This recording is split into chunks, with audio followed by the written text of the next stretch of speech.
Bismillahirrahmanirrahim. Assalamualaikum warahmatullahi wabarakatuh.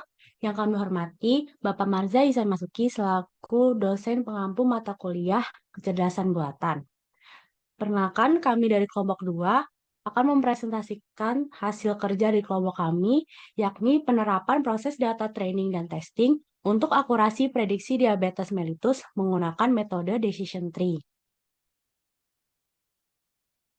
Sebelumnya, izinkan saya untuk memperkenalkan anggota dari kelompok 2, yakni ada Bagaskara Aditseta dengan NIM 4, ada Nur Khairiyah dengan NIM 12, ada saya Syakira Naura Rahmah dengan NIM 30, ada Hamdi Fahmi Bajeber dengan NIM 34, dan ada Amsal Junaidi Aritonang dengan NIM 41.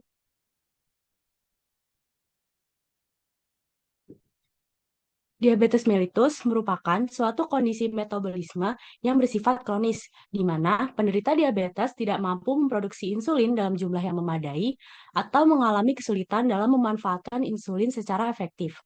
Berdasarkan informasi yang diperoleh dari situs resmi Organisasi Kesehatan Dunia atau WHO, sekitar 422 juta individu di seluruh dunia mengidap diabetes.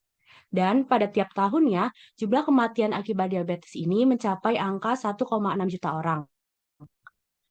Karena itu, kami akan menggunakan algoritma decision tree yang dapat digunakan untuk mengklasifikasikan diabetes mellitus dengan tujuan untuk memprediksi keberadaan penyakit tersebut. Seperti yang telah disebutkan sebelumnya, kami menggunakan metode decision tree. Nah, di mana decision tree ini merupakan metode yang menggunakan representasi struktur pohon atau tree, di mana terdapat node, cabang, dan daun. Node merepresentasikan atribut, sedangkan cabang merepresentasikan nilai dari atribut, dan daun merepresentasikan dari kelas tiap klasifikasinya.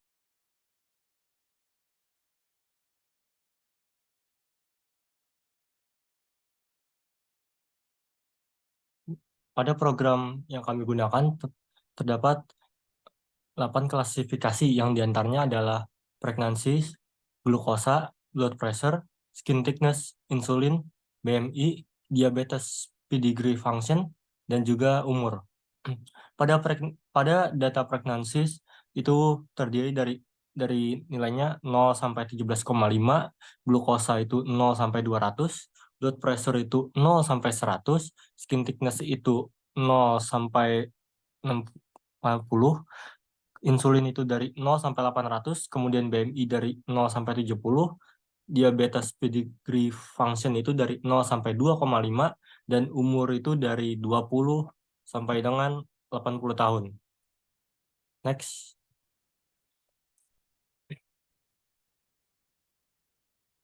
Pada program kami, data dibagi menjadi 2 bagian, yaitu 80% data training dan juga 20% data testing. Kemudian, visualisasi decision tree-nya adalah sebagai berikut. Pada visualisasi decision tree tersebut, ada 3 parameter yang dihasilkan, yaitu adalah glukosa, umur, dan juga BMI. Pada glukosa kurang dari sama dengan 127,5 akan terbagi menjadi umur dan juga BMI dengan sampel 614. Pada umur yang kurang dari sama dengan 28,5 akan terbagi lagi menjadi BMI dari yang kurang dari 45,4 dan juga glukosa 99,5. BMI akan menghasilkan BMI kurang dari sama dengan 45,4 akan menghasilkan 2 daun dengan gini 0,147 dan juga gini 0,375. Sedangkan untuk glukosa kurang dari sama dengan 99,5 akan menghasilkan 2 daun dengan gini 0,187 dan juga 0,481. Kemudian pada BMI kurang dari sama dengan 29,95 akan terbagi lagi menjadi glukosa kurang dari sama dengan 145,5 dan juga glukosa kurang dari sama dengan 154,5. Pada glukosa kurang dari sama dengan 145,5 akan menghasilkan 2 daun dengan gini 0,298 dan juga 0,495. Sedangkan pada glukosa 154,5 akan menghasilkan 2 daun dengan gini 0,483 dan juga 0,263. Next. Pada pengambilan data dari program kami tersebut diambil 2 sampel, yaitu seorang laki-laki berusia 31 tahun dan juga seorang perempuan berusia 32 tahun.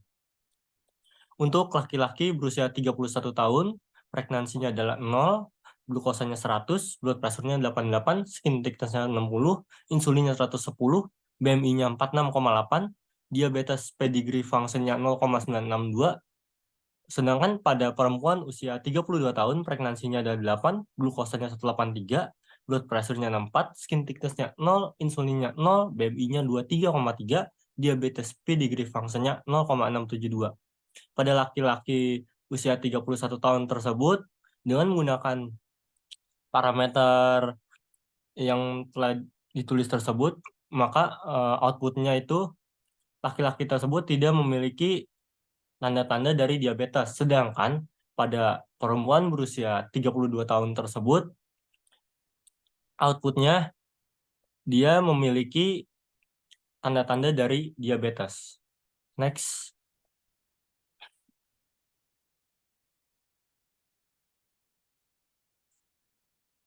Selanjutnya program akan dijelaskan oleh Hamdi. Terima kasih atas kesempatannya.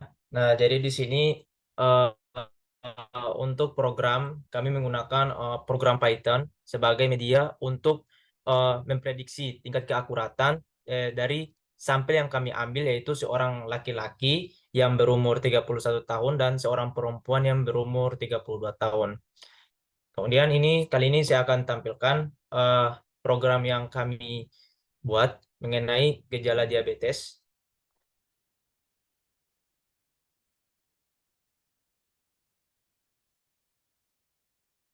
Nah, berikut merupakan tampilan program yang kami buat mengenai prediksi tingkat keakuratan gejala diabetes, di mana kami mengambil 2 sampel data yang telah saya sebutkan sebelumnya. Dan ini merupakan codingan sebanyak 130 lebih.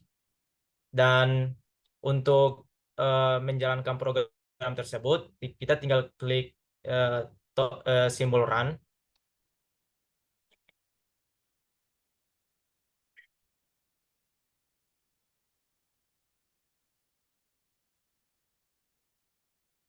Nah, ini merupakan data-data tipe klasifikasi yang telah disebutkan, yang telah dijelaskan sebelumnya oleh Saudara Bagas. Dan untuk kita ambil beberapa sampel data dari seseorang tersebut yang telah saya sebutkan, di mana saya akan mencoba untuk memasukkan sampel data seorang perempuan yang berumur 32 tahun, di mana dia memiliki pregnancy bernilai 8, tingkat glukosanya adalah 183, kemudian blood pressure-nya adalah 64, kemudian skin thickness sama insulinnya bernilai 0, kemudian nilai BMI-nya adalah 23,3, kemudian diabetes pedigree function-nya yaitu adalah 0,672 dengan umur 32 tahun, maka orang tersebut mengalami gejala diabetes. Dan untuk mengambil sampel berikutnya, yaitu seorang laki-laki berusia 31 tahun, kita klik simbol run lagi dengan tipe klasifikasi yang sama. Kita klik enter pregnancy-nya, itu adalah 0. Kemudian glukosanya adalah 100. Kemudian blood pressure-nya adalah 88. Kemudian skin thickness-nya 60. Dengan nilai insulin 110. Kemudian nilai BMI-nya adalah 46,8. Kemudian diabetes pedigree function-nya adalah 0,962. Dengan umur 31 tahun, maka orang tersebut tidak mengalami gejala diabetes. Nah, kita mendapatkan data-data tersebut dari data-data yang kami dapatkan, yaitu data yang berasal dari sini, yaitu diabetes CSV. Dan untuk penyebarannya dapat dilihat di variabel Explorer sebagai berikut. Dan untuk plots-nya mengenai penyebarannya bersamaan dengan decision tree dan juga diagram-diagramnya dapat dilihat sebagai berikut.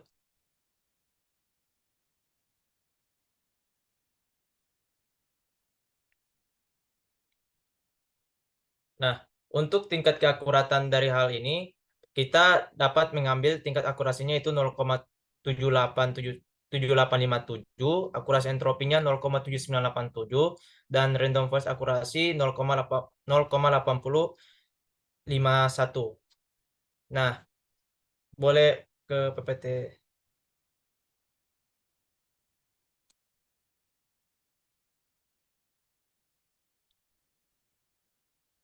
Nah, dari sampel yang kita jalankan tadi, dari kedua sampel tersebut, maka dapat diketahui bahwa akurasinya itu jika kita berubah ke dalam persentase, dia akan bernilai 78,57% untuk akurasi. Kemudian untuk akurasi entropi, jadi akurasi entropi ini dia merupakan kumpulan data dari model decision tree, dari jumlah sampel yang didapatkan, dia bernilai 79,87%. Sedangkan ketika kita ingin menghitung dalam jumlah persentase dengan random forest, maka tingkat keakurasiannya itu 80,51%. Sehingga dengan menggunakan konsep random forest akurasi ini dalam program Python, dia ketika menggunakan random forest dia akan menghasilkan nilai yang baik karena memiliki tingkat akurasi yang tinggi untuk memprediksi gejala seseorang apakah dia mengalami diabetes atau tidak. Mungkin untuk selanjutnya mengenai kesimpulan akan dijelaskan oleh Saudara Amsal. Baik, kesimpulan yang kami dapatkan dari kelompok kami mengenai decision tree terbukti menjadi pilihan yang efektif karena sederhana, mudah dipahami, dan mampu menangani data campuran. Visualisasi decision tree yang dihasilkan dari program Python memberikan gambaran yang jelas mengenai faktor-faktor yang mempengaruhi klasifikasi diabetes tipe 2, seperti pregnance, glukosa, blood pressure, skin thickness, insulin, BMI, diabetes pedigree function, dan X. Dua sampel yang diambil untuk pengujian dapat diamati bahwa program Python mampu menghasilkan tingkat keakuratan yang sangat tinggi. Keakuratan yang tinggi menjadi indikasi bahwa penggunaan teknologi seperti Python dan machine learning memiliki potensi besar dalam mendukung diagnosis dan deteksi penyakit kronis seperti diabetes tipe 2. Next. Berikut merupakan referensi yang kami cantumkan.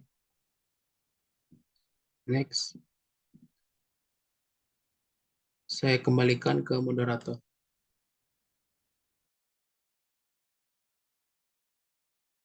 Baik, sekian presentasi yang dapat kami sampaikan. Kurang lebihnya mohon dimaafkan dan wassalamualaikum warahmatullahi wabarakatuh.